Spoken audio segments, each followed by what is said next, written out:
Welcome to Mayhem News Weekly, Wrestling Weekly for 9/14/2013, and we are going to try this once again. I can tell my sinuses are really messing with me because I did not hit record on the second try. Anyway, if you haven't heard, and Seth says hello, by the way. If you watch the show, you know that my son is always here, and he is going to let everyone know that he's here, so Seth says hello, and he said, now don't interfere with my SpongeBob. Okay. If you haven't heard, WWE Hall of Famer Jim Ross, still the voice of the WWE, in my opinion, and most fans, has announced his retirement. He stated he was leaving to focus on his own business interests. There's a lot of whispers, and when I say whispers, these are things that I don't really consider rumors. It's just like you see a little excerpt. You see a little excerpt in like somebody mentioned something, but they don't really talk about it. It's kind of like, hey, this happened, and then they move on to something else. The whispers are that after a 2K14 WWE 2K14 Symposium, which Ross was over, and we all heard about Flair, getting a little out of hand. Vince was upset that that he let Ric Flair go and didn't cut him off. But like I said, it's not really, I don't like to report rumors, so we're going to mention it just because it's news, and then we're going to move on because there's no hard evidence. There's nothing from WWE, nothing from JR, so, and probably not going to be, There's also rumors that he was fired because of it, that he was let go, and, like I said, none of that's true as far as I'm concerned until I see hard evidence. But I've watched Ric Flair a long time, and he's like a juggernaut when it comes to when he's on camera. And when he's off camera, if somebody's got a camera rolling, or he's going to do what he wants to do. And I really don't think that Jim Ross could have stopped it without causing a bigger scene. Anyway. But that's it. That's all. We're not going to talk about it anymore until I get some more hard evidence. Christian York, which was a former gut check for TNA, tells Chad Dukes in an interview that he was released because of the budget cuts at TNA. He's thinking of training expiring wrestlers at some point. He doesn't have any ill will toward TNA. He says, I can't really tell you that I wasn't given a good chance or a good shot. I gave it my all, and he said it just happened to be a bad time. Dixie Carter basically tweeted JR, after JR announced his retirement. She says, "What a class act! On Wrestling Will Miss You," and then she adds his name so he can see it. I watched the PWR show with Damian Nelson and David Hero, and you need to search them. You can find them on the PWR show on YouTube. And I know they're fixing to go back to, or some of their shows are going to go back to Blog Talk, and then the shows with Damian and David are actually filmed in Milwaukee. They're actually on a TV station, so those will probably continue on YouTube. They'll place them on YouTube as well. But if you hadn't watched the show, Damian and David have such a comedy chemistry. It's just, they play off each other. It's funny. Not only that, but they give you wrestling news, and they give it in a way where you're sitting at home going, I thought that the other day too. But I basically agree with them in the fact that Dixie Carter tweeted JR for a reason. She would probably give her left arm and right big toe just to be able to get JR into TNA. Do I think it's going to happen? JR is a smart man, and I'm pretty sure that he's not going to burn the golden bridge between him and WWE. I mean, just think, 20-something years with WWE. Think about the DVD deals, and I'm pretty sure he's going to have guest appearances. Nobody retires from WWE unless they're just physically not able. They're going to be, there's somebody, he's going to have something, where he knows he can go back. I really don't think. Would I be excited if he went to TNA? I would be intrigued because I don't really think that he could actually save them. As miraculous as JR can be, I think maybe they went too far under. But moving on. Dean Ambrose did an interview with CityBeat.com, but saying that in his eyes, it's a failure for him not to be the top villain, the top person in the industry, or the WWE champion. And anything other than that would be a failure in his mind, in his eye. So Randy Orton, the guys that's been protecting you? Well, guess what? Dean Ambrose, who basically, he doesn't say he wants to be the world champion. He says WWE champion. So, you might want to keep that eye open when you sleep. In an article on September 11th, Ryan Kester of ProWrestling.net spoke his feelings on Goldust being on Raw, saying other than the comedy bit, which to me, without the comedy bit, it's not Goldust. Goldust has done some funny stuff, and without that, he might as well come out as the natural, because it wouldn't be Goldust.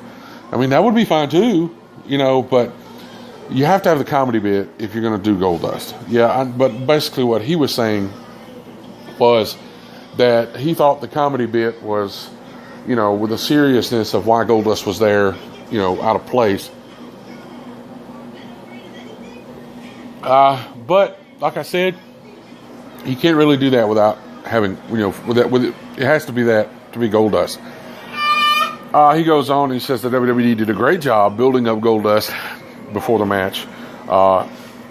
He did say that he was a little disappointed with the Stephanie McMahon bit at the end, giving the Goldust the unemployment line. He goes on to say he believes that there's a definite value to having a veteran talent such as Goldust put over the younger talent. And I agree with him.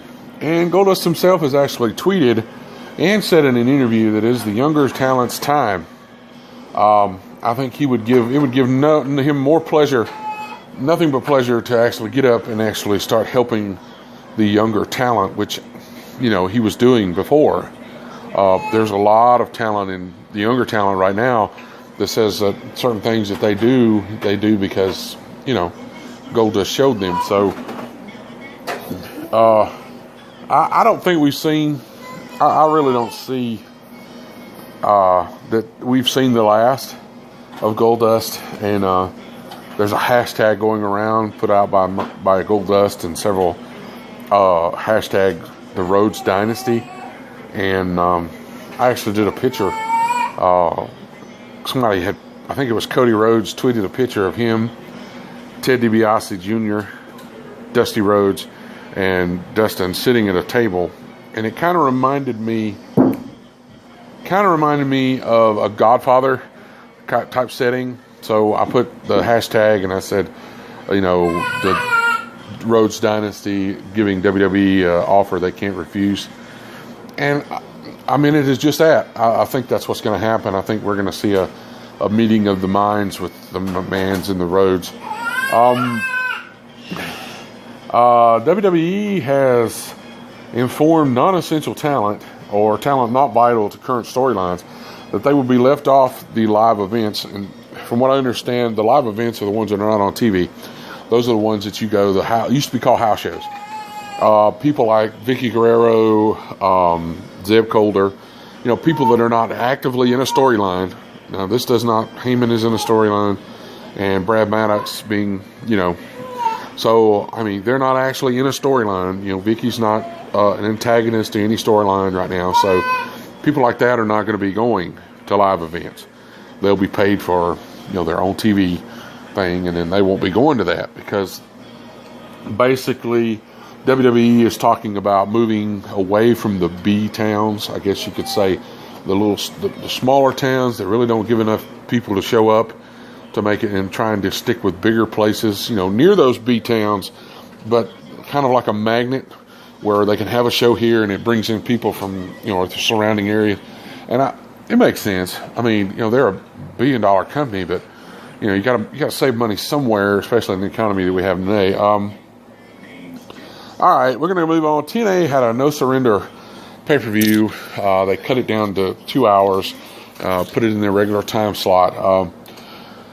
So far, they've been doing a better job by making it more pay-per-view-ish. Is that even a word?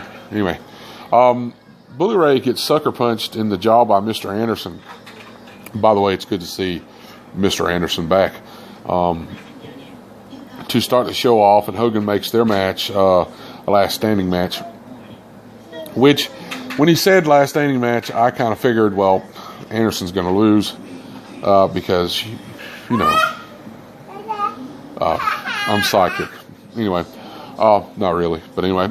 Magnus pinned Rude in a BFG semifinals, and Rude was not happy. He goes back and talks to, I just love the fact what they're calling. They call herself, okay, Extraordinary Gentlemen's Organization, Ego. I'm sorry, it's perfect. You've got Daniels, who's, I have commented that his character's ego is way out of line. Kazarian, who's gotten better at producing his ego, you know, that it's over the top. And you've got Rude, who, you know, in my opinion, is probably in the top 3 superstars that TNA has. As far as new talent, we're not talking, you know, of course, there's always Sting. There's always Bully Ray. There's always people like, you know, you name it.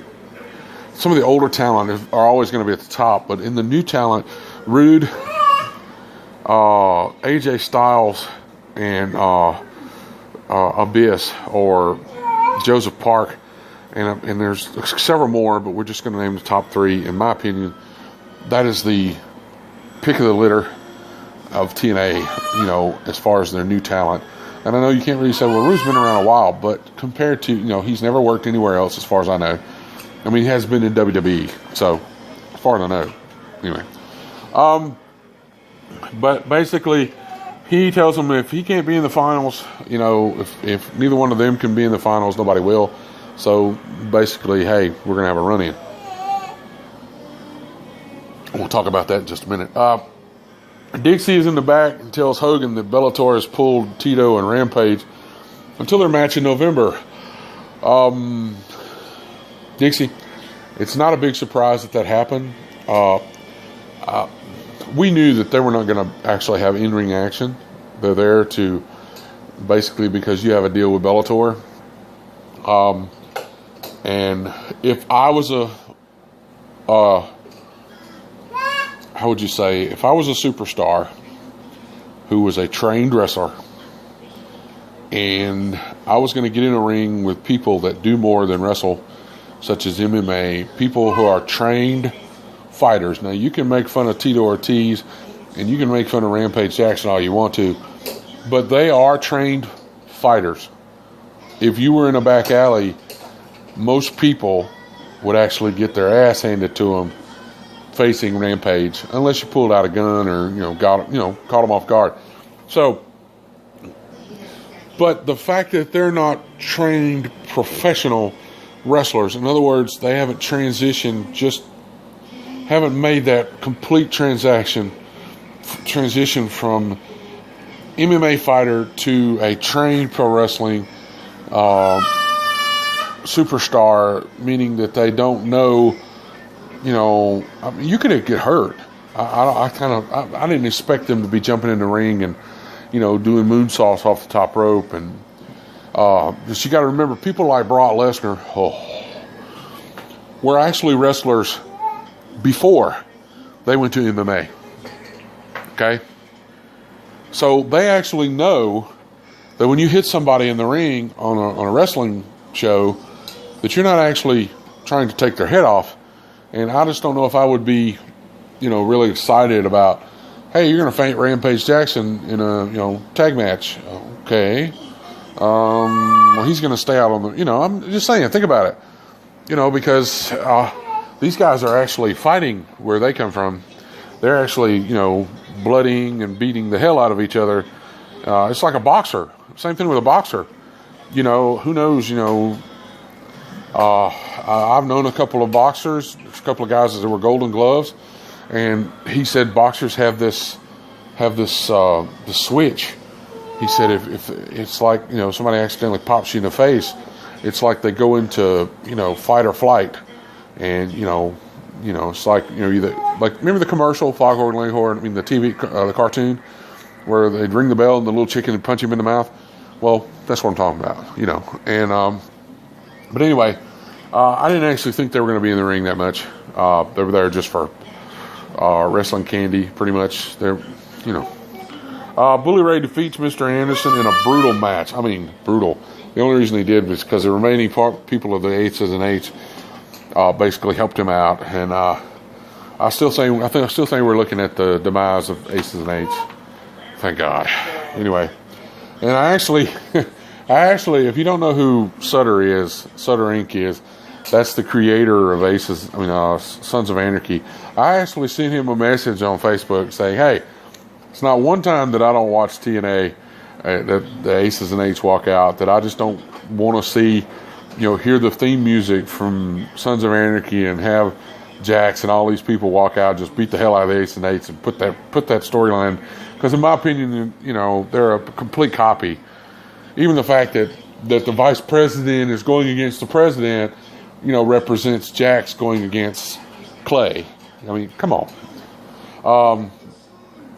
Anyway, moving on. AJ Styles pins Magnus in an epic match.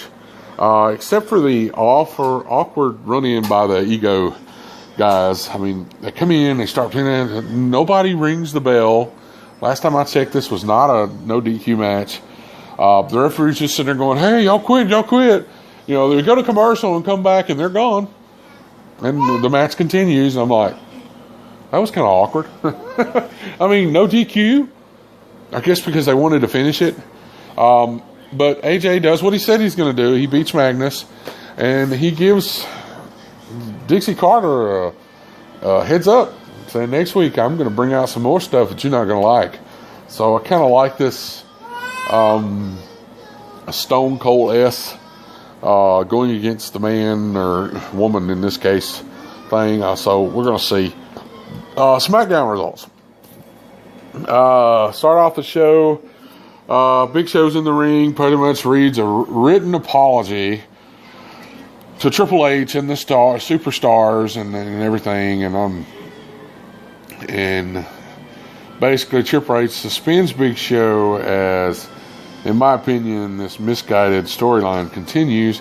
By that I mean I agree with the David Hero and Damian Nelson per the PWR show that this has been about Triple H and Bryan, and the focus has not been on Bryan and Orton, which is who's actually going to be in the match, which, in my mistake, you know, in my opinion, that's actually not something that you should do. Triple H isn't an in-ring competitor anymore. He's supposed to be the corporate person now, and so why are we pushing him up against Daniel Bryan? You know, we need to let Orton do most of the interaction and just let him be talking to Orton in the background. That would make more sense. But anyway, afterwards, the Shield attacks the Big Show, but finds out a giant that has nothing to lose doesn't go down as fast as they thought. I'm pretty sure Roman Reigns will be feeling that awesome off the table, announce table spear from the Big Show. I'm pretty sure he felt that this morning. Or, well, actually, we know, since it was taped Tuesday. Anyway, he's probably already felt it and over it by now. But anyway, yet another DQ match with the Divas. But I think AJ wished he'd stayed out of the ring because the other three girls kind of beat the hell out of her and almost put her in the sharpshooter. I still say Natalya will be your new Divas champ. Maybe not this time. Maybe not Night of Champions. But I think it's going to happen. I really do. And yet another dance-off. No comment. The only thing is we got to see Miss Co Inferno and the Big Collie, who is always funny as hell. And then we had this thing with Ryback, and no comment. I mean, it just doesn't deserve one. It was stupid. It was ignorant. It had nothing to do with the rest of the show. Testing his interview skills. I'm at a loss for words. Santino defeats Sandow, continuing his winning streak since his return. I think Santino is just funny, and the guy can actually wrestle. Okay, he's open to gym. I truly think that but I like Goldust. Would Santino be the same if he was serious? I don't think so. I think it would be interesting to see, just have him go all ha ha ha ha ha. Something. Yeah, I think it would be interesting. Heyman calls for a Night of Champions boycott. Wow, I can't even believe they let him say that on TV. Of course, when he started talking about y'all just want to see me hurt, and that's when the fans started going. I think they'll gain some viewers just to see Heyman have the hell beat out of him. Del Rio defeats Rodriguez. My only comment to that is we want Chimera. And if you do not know who Chimera is, shame on you. Check it out. That is Chimara. Chimera. Look it up online. Look it up on YouTube. And you'll know who I'm talking about. Because I'm not going to tell you. If you do not know, shame on you. Moving on. Ziggler defeats Ambrose via DQ. Which, from what I understand, he actually is going to get a shot at the U.S. title and Night of Champions. The Shield defeats Ziggler and the Usos because they were basically, when the rest of the Shield jumped in and started beating on Ziggler, the Usos come out. Vicky Guerrero says, hey, we're going to have y'all sure Teddy Long ain't back there somewhere? I think Teddy Long was sitting at home. He's got like a Brad Maddox voodoo doll, and he's got like a Vicky Guerrero voodoo doll. And he's sitting there, and instead of stabbing them with a pin, he's whispering, tag match. Oh, I want a tag match here. I mean, it's funny, but think about it. Makes sense. As Smokey would say, the weed knows. Anyway, okay. The Shield defeats Ziggler, like I said. Bryan comes out, has the cutting edge again. Orton comes out. Edge tells him to talk. Go ahead and say what he wants to say. Basically, Bryan ends up putting the yes lock on Orton and making him tap out. And now, are we actually seeing what could happen at Night of Champions? I don't know. I normally, put my stuff in with Soleil Winter's predictions, but I'm going to be honest. I didn't want the Jabroni prize because there's so much that can happen with this pay-per-view. I agree with David Hero and Damian Nelson that they just haven't done enough to make... Hold on just a moment. Make it interesting enough for me to pay for it. There's only certain ones. Now, the last year and a half, I've gotten every WWE pay-per-view. But I went back to my old thing where I only get like 4 or 5 a year. Some of the new ones, I mean, it's got to be something for me to, to get. And I'm not one of these that runs around trying to find the live feed because, if you do that, fine. But, I'd rather, because you can watch Twitter and see exactly what happens. Which, if I'm watching a pay-per-view and I'm not actually there to watch it while it's recording, I stay away from Twitter because you're going to see the results. So, but I just don't think that they've packaged this pay-per-view with enough to make it. I don't know. Now, there's going to be diehard fans that's going to buy it no matter what. I just don't think that you're going to convince someone that only gets 4 or 5 pay-per-views a year to buy this pay-per-view just to see Daniel Bryan face Orton. And, that's one of the biggest matches. And then there's really, I don't know. I just don't know. I just don't think it could happen. I don't think they're going to see. But that's pretty much the show today. I'm going to do some sponsor stuff now, and which I talk about the sponsors. But first, we'll say when our shows are. They usually takes place on Tuesday or Saturday. I usually post the show by 5 o'clock on those days. We cover Raw and Ring Warriors if there's any news or shows. I've kind of dropped my Ring of Honor stuff, except for the headlines, because it's so hard to follow them on TV because there's so many reruns, re-shows, and then on Saturday we cover TNA and SmackDown. If something happens and I'm not going to be here, I usually combine the shows on one day, and I usually let you know via Twitter, Google Plus, so. But our first sponsor is Zach Pack Promotions. That's www.zachpackpromotions.com. They're doing a busting for autism. You can find it under the same webpage. You can find them on Facebook at Zach Pack Promotions and at ZPack Promotions on Twitter. November the 16th in Katy, Texas. If you happen to be there, you can actually purchase lunch with some of the stars. And I actually have downloaded the flyer for who's going to be there, and I'll post it at the end of this video. So Goldust is full up, but you've got guys like Gene Sinitsky, Greg the Hammer Valentine, Joey Image, Sergeant Slaughter, Hacksaw Jim Duggan, Honky Tonk Man, just to name a few. It is a wrestling, autograph, fiesta. We also have Fight Disability Slurs at WordPress.com. We're pretty much trying to get rid of the disability, racial, you name it, slurs in general. And the song that you heard at the first is Throttle's New Blood. We appreciate Throttle for letting us use that song. You can find all their stuff on their singles and albums on iTunes.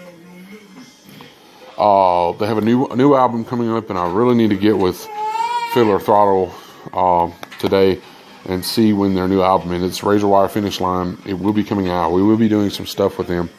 And as always, I always give a shout out to Blast 52. They're an Irish band.